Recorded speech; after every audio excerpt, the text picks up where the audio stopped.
Merci, Monsieur le Président.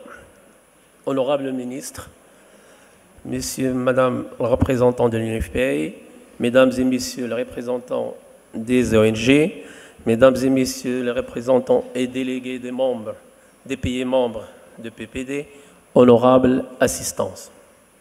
La coopération Sud-Sud constitue une volonté politique au Maroc. Ainsi, elle est inscrite dans le préambule de la Constitution marocaine adoptée en juillet 2011, qui stipule et qui affirme l'engagement du Royaume du Maroc à consolider les relations de coopération et de solidarité avec les peuples et pays africains et à renforcer la coopération Sud-Sud. Avec le niveau de maturité de plusieurs programmes nationaux et l'expérience acquise en matière de promotion de la santé, le Maroc dispose de nombreux atouts pour jouer pleinement le rôle de pays référent pour des pays de la région à travers le partage d'expertise, l'assistance technique dans le domaine de la santé, notamment la santé reproductive, de la population et du développement à travers des accords bilatéraux ou triangulaires.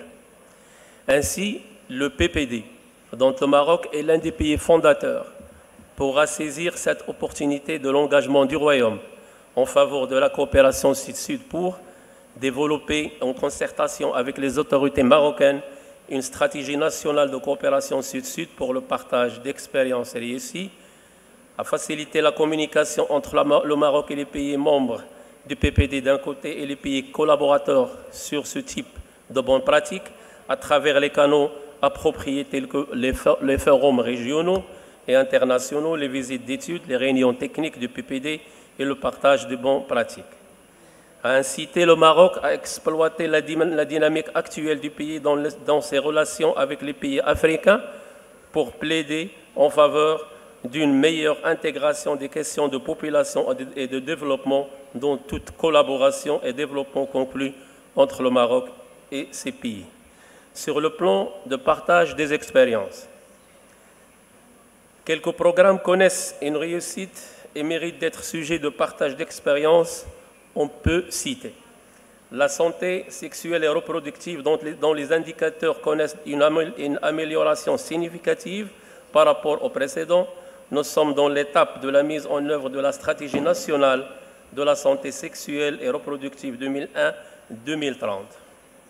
Aussi, dans le cadre de la santé de la mère et de l'enfant, le Maroc continue dans la mise en œuvre de la stratégie nationale d'élimination des décès évitables maternels et néonatals 2023-2027 qui aide à sauver beaucoup de vies et laisser le moment d'accouchement très agréable pour plusieurs familles.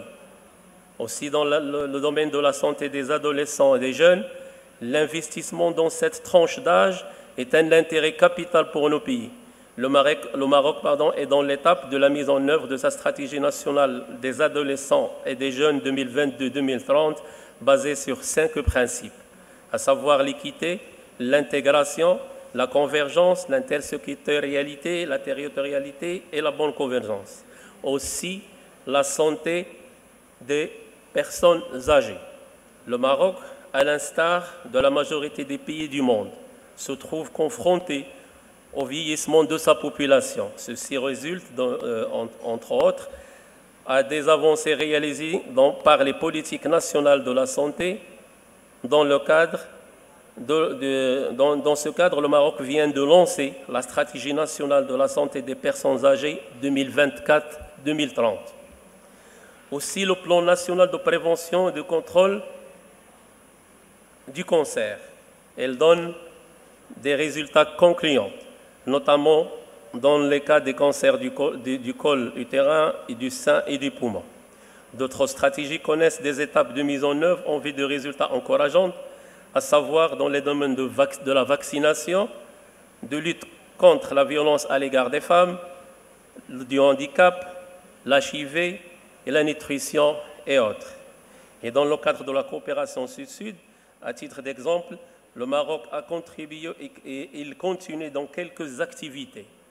Chaque année, le Maroc reçoit des milliers de jeunes de pays du continent africain dans le cadre de la formation de base, en particulier dans le domaine de la santé, les études médicales et paramédicales. La majorité d'entre eux bénéficient de bourses d'études financées par le Royaume.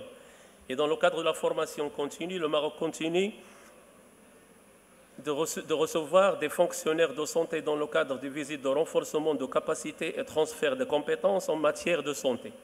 Ici aussi, les portes de l'École nationale de santé publique est ouverte aux cadres qui travaillent dans la santé aux pays africains.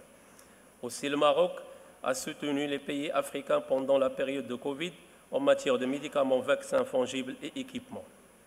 Et dans le cadre d'échanges de bonnes pratiques, le Maroc a réalisé dernièrement deux consultations grâce à l'appui de PPD.